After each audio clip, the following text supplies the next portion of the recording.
శ్రీ ఆదిశంకరులు మనకు అందించిన అత్యంత విశిష్టమైన సౌందర్య లహరిలోని 36వ శ్లోకం.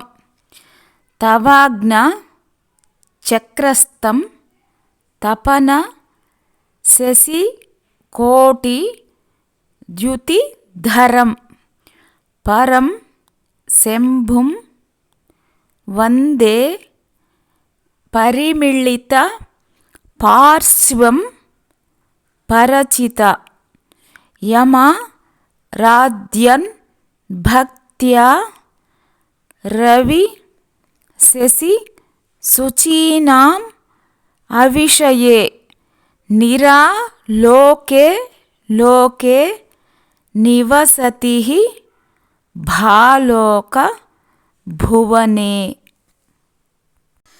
తవాజ్ఞాచక్రస్థం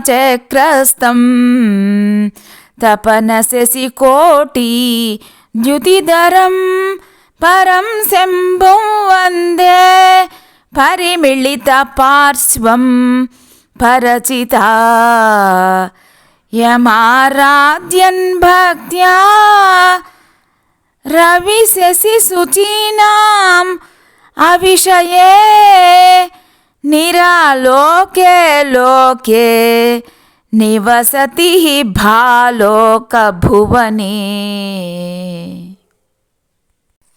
దీని భావం, అమ్మ నీ ఆజ్ఞాచక్రంలో విరాజిల్లుతూ కోటి సూర్య చంద్రుల తేజంతోటి భాసిల్లే పరమశివుణ్ణి ధ్యానిస్తున్నాను. అతని వామభాగం పరచితితో మిళితమై ఉన్నది. ఆరాధించేవారు సూర్య చంద్రాగ్నుల ప్రకాశానికి అతీతమైన లోకంలో నివసిస్తారు.